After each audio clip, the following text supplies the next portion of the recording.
Hey everyone, welcome to episode 5 of our sales course, which is the Odoo course. So, today in this video, we'll be talking about the customer management. You all know for a sale, customer is God. Customer is considered as the whole VIP, right? So, it's important to manage their contact details and all such things or the activities in where the customer is involved, right? So, today in this video, we'll be talking about the customer management. So, come with me, let's learn together. Okay, so let's begin. Now, this video will be all about the customer management, as we have already talked about it.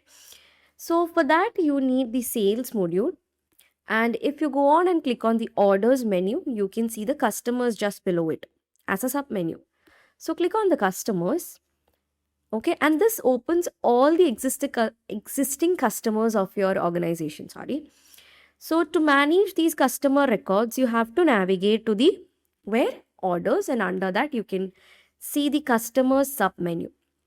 So click on that.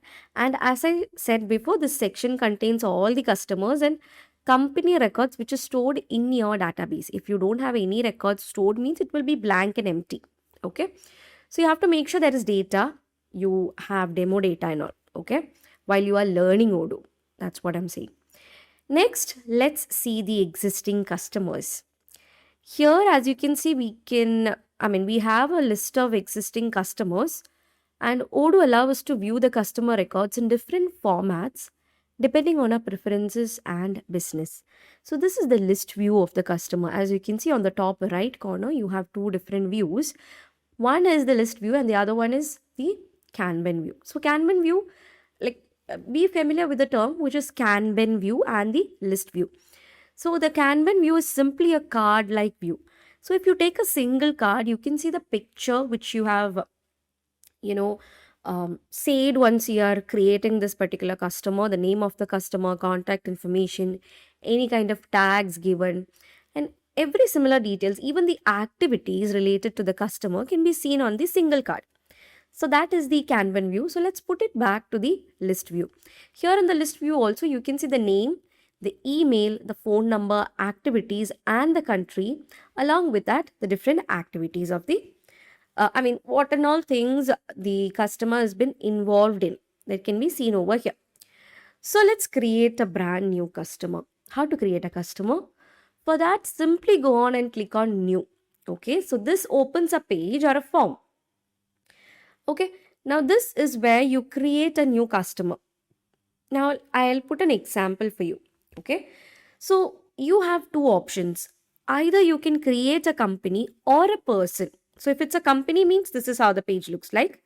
And if it's a person, you will have to add the name of the company that the person belongs to. It can be an existing company, whatever it is. So let's create a new company, and the name is, so that is the name of my company. Let it be. And then comes the email and phone number, website, and all such things. So let's put the email as abc@demo.com. It's just a random email. Once you're working on it, sorry. So you have to specify the name in a proper way. Give the proper email. This is just a demo email that I'm giving.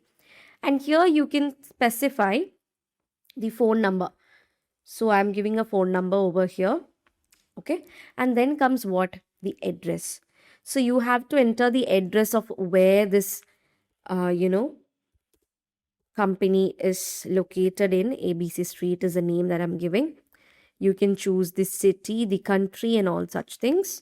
So if you simply click on the country, you have the drop down for the country. If you're choosing India, you can choose India. So whichever country you are choosing, you have to make sure you set up a city, state, and a zip code for the address.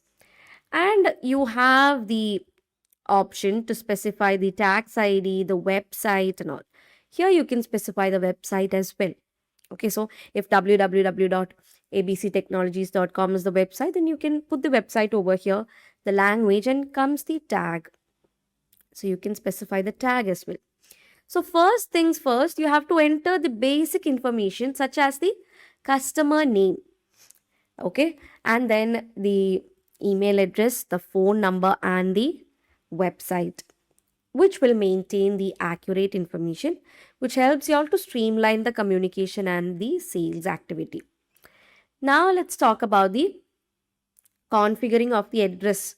Okay, so you have to scroll down to the address section where you have to add the address details. As I said before, you have the country here and all such things. So we'll add the customer's address information, and this is going to become useful when generating quotations, invoices, the delivery documents or not, using this customer. So I'm choosing a random country. Okay, so I've chosen a country. Now you can choose a city or a state corresponding to this particular country, and you can set a zip code also. Okay, so that's how this works. That's how the whole thing works. Then you can scroll down again where you'll reach the area which is called as contacts. So next you can add contact persons. Okay, so if your customer is a company, you can create multiple contact person. So mine is a company, right? So you can add multiple contacts. Okay, you can create multiple contact person, and this allows the sales representatives to communicate with the right people within the organization. So simply click on add, and here you can see the types of contacts that we have. If somebody comes and asks you how to add multiple contacts for a customer or in a customer, you can show them how this is done. So you can add a contact address, an invoice address, a delivery address, all kind of address. Any other addresses can also be added over here. So I'll just add one named ABC1, simply saving and closing it, which is a contact address. Again, I'm adding one more, which is an invoice address. And there I'm putting the name as ABC2. And then you can add the invoice address over here, or it will take the address as that of the company. I'm saving and closing it. So right now I've added two. One is an invoice address and one is a contact. Okay. So that's how you can add multiple, contact information to it. Next is the sales and purchase. You can configure the sales and purchase information. So simply click on the sales and purchase tab, and you can see the fields like the salesperson. Okay, so y'all know what a salesperson is, right? We've already studied that. And you have things like the payment terms and price list and all such things. So the salesperson, or the sales and purchase tab contains information related to the customer transactions. And here you can assign a salesperson for this uh, thing. I'll simply put Vihan.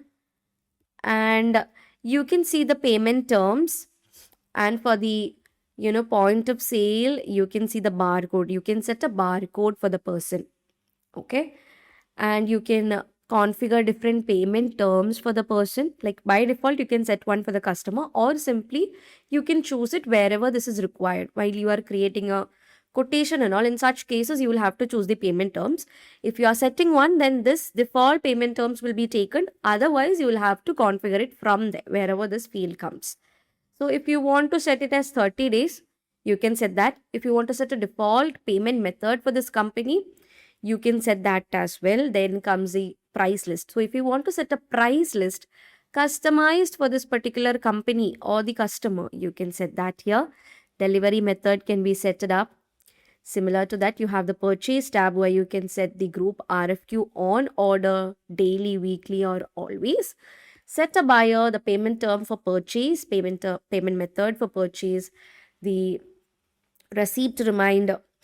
When we are going on to the purchase module, I'll talk about it in a very detailed way. So this receipt reminder is actually, sending a confirmation mail to the vendor while you are doing the, purchase. So before, if your delivery is going to happen at 10 days or 5 days, whichever count you give, based on that, a confirmation mail will be sent to the vendor asking for his confirmation.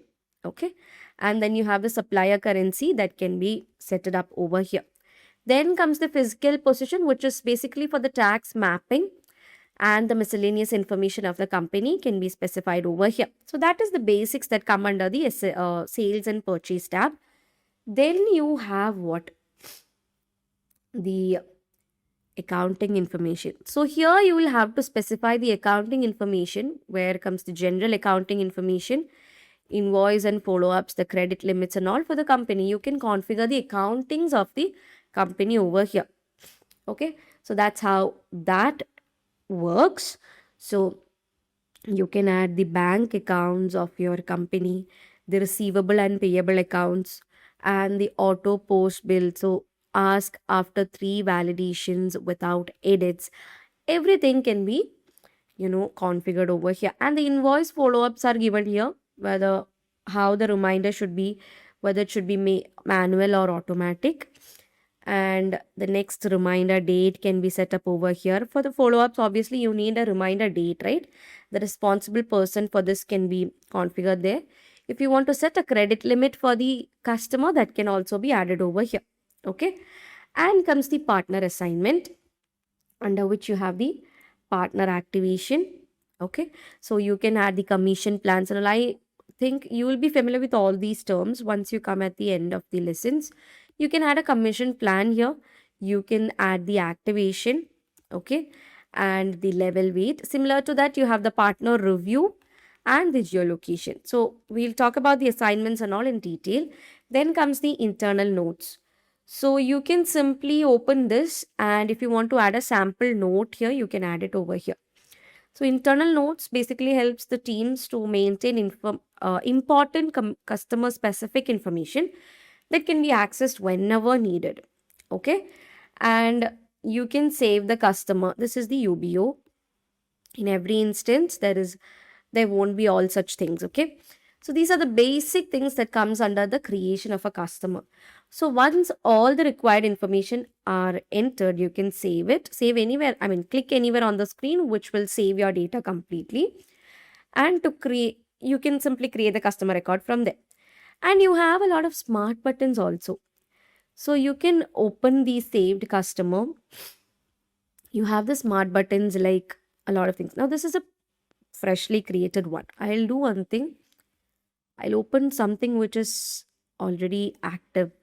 Now this is Lights Up, which is a company.